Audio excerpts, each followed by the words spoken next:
Leyes de Kirchhoff. Cuando queremos encontrar los valores específicos de algún dispositivo en el circuito, tenemos varios métodos para analizarlo, y algo que debes conocer son las leyes de Kirchhoff. Aquí el compa Kirchhoff. Son más sencillas de lo que crees y nos van a ayudar a conocer el voltaje y la corriente de los dispositivos. Para comprender este tema es muy importante que ya domines la ley de Ohm y que sepas reducir algunos circuitos con resistores. Esto es algo que ya hemos visto en algunos videos, así que te dejo los links por si quieres checarlos. Primero revisaremos la ley de corriente. Esta dice: en cualquier nodo, la suma de las corrientes que entran en ese nodo es igual a la suma de las corrientes que salen. De forma equivalente, la suma de todas las corrientes que pasan por el nodo es igual a 0. Regularmente a esto se le llama análisis por nodos y lo ocupamos muchísimo en circuitos eléctricos. En primer lugar, ¿qué es un nodo? Bueno, un nodo es ese punto donde se van a juntar dos o más dispositivos electrónicos. Este es un nodo, este es un nodo, este también es un nodo, este es un nodo. Este es un nodo también, simple. Y esta primera ley yo la resumo de esta forma: todo lo que entra tiene que salir. Poético, ¿no? Pasa en la naturaleza, pasa en las películas, pasa en la vida, pasa en TNT. Lo que la ley dice es que las corrientes que entran por un lado del nodo salen por el otro lado. Todo lo que entra tiene que salir. Regularmente las corrientes tienen sentidos que ya están dados, pero si no los tiene, tú los puedes proponer y no hay problema. Esto lo podemos representar como una ecuación muy sencilla y este es el método que yo utilizo. Es un tip que te voy a dar para que no te confundas con la forma en la que vas a organizar tu ecuación. Primero elige el nodo que quieres analizar y ponle un nombre, el que tú quieras. Escribe un igual en medio de donde estés haciendo tu ecuación. También es muy importante que le des un nombre a cada corriente. De un lado del igual vas a poner todas las corrientes que entran y del otro lado del igual vas a poner solo las que salen. Y listo, la ecuación ya está escrita y podemos comenzar a resolverla. Muy bien, en este primer ejemplo tenemos un circuito con estas resistencias ya dadas.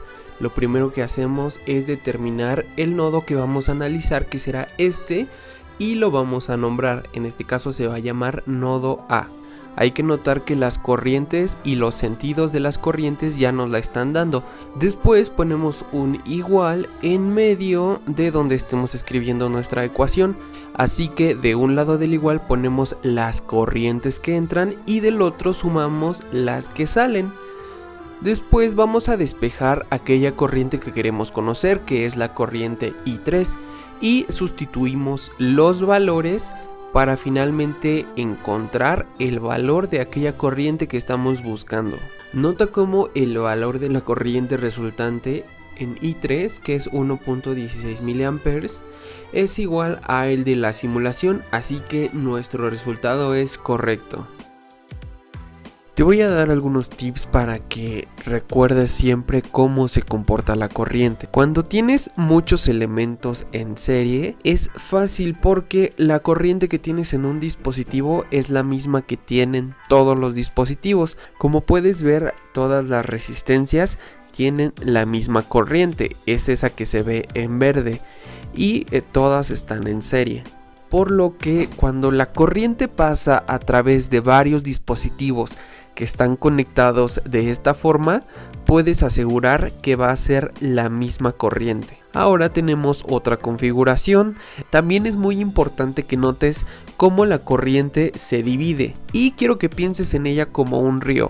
Imagina que es un río que cuando encuentra un nodo es una división. Algo característico de la corriente es que siempre va a pasar por el lugar que menos trabajo le cueste, es decir, donde haya menos resistencia. Si te das cuenta, en el lado de la derecha donde hay menos resistencia es por donde va a haber más flujo de corriente.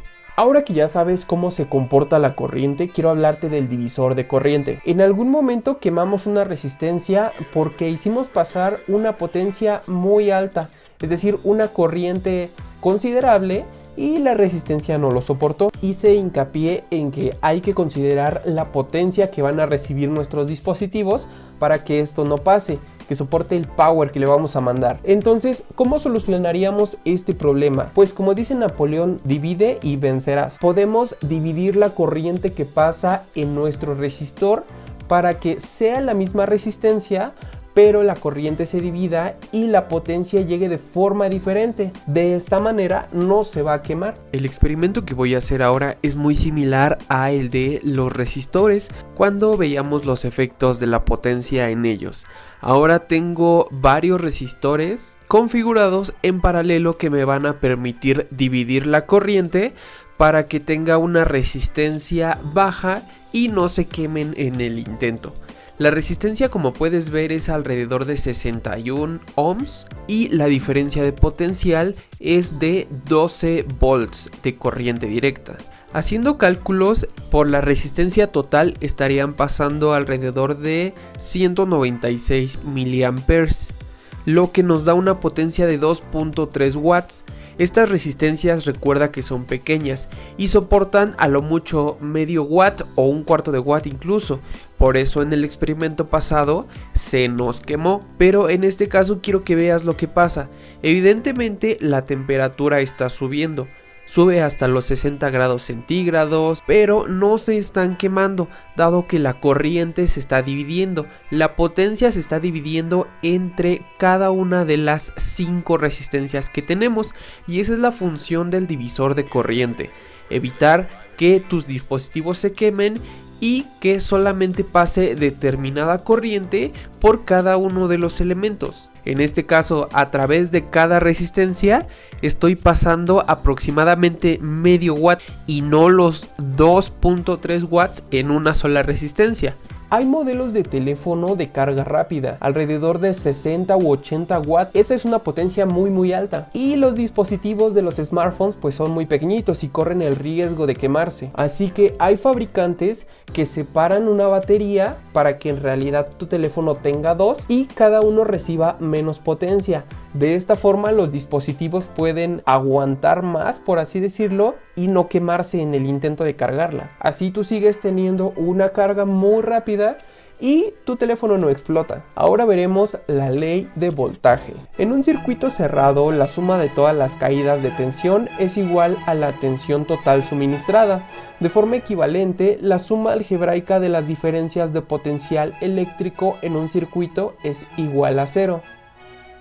Este análisis es conocido como análisis de malla. Te voy a explicar lo que es una malla. Cuando los electrones se están moviendo, significa que hay electricidad. Una malla es el recorrido que realizan los electrones de un punto específico a otro. Por ejemplo, tu circuito tiene un punto inicial y un punto final. El recorrido que realiza el electrón para llegar desde el inicio hasta el fin es una malla. Puede haber más de una malla en los circuitos, entonces hay que ver bien en dónde inicia y en dónde termina. Incluso tú puedes indicar un punto inicial y un punto final para analizar justamente la malla que tú quieres. Ojo, aquí es muy recomendable indicar la polaridad de los dispositivos. Así podemos identificar en dónde va cada cosa, como lo que hicimos con las corrientes. Lo que la ley dice básicamente es que la tensión total se reparte entre todos los dispositivos que hay en una malla.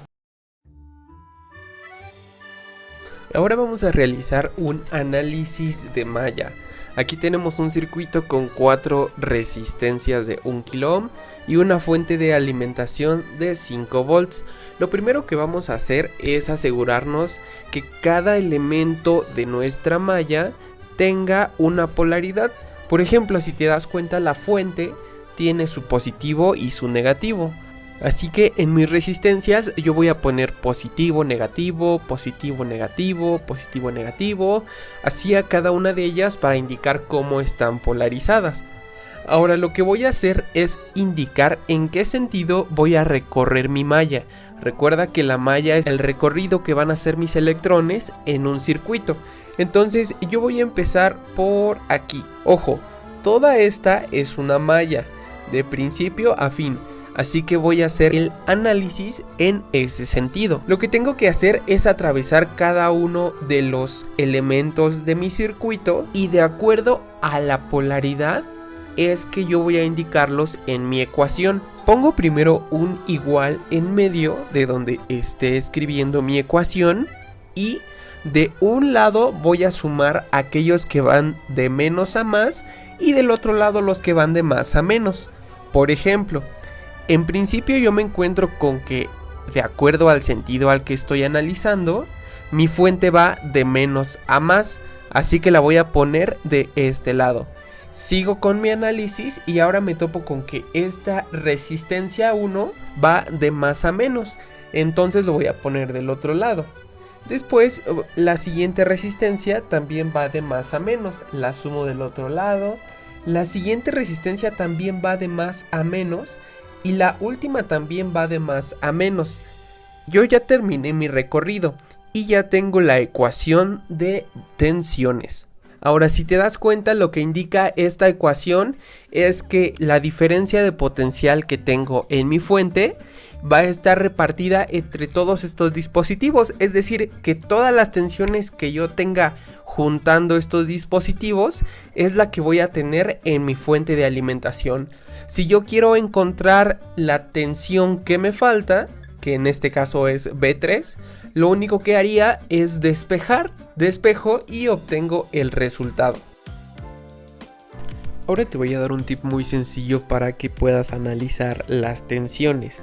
Este circuito es muy sencillo y quiero que notes que en total tenemos 5 volts. Lo que voy a hacer a continuación es poner una resistencia en paralelo y quiero que veas que el comportamiento de las tensiones es diferente al de las corrientes, dado que no importa cuántas resistencias yo ponga en paralelo, voy a tener la misma tensión siempre y cuando lo conecte a los mismos nodos.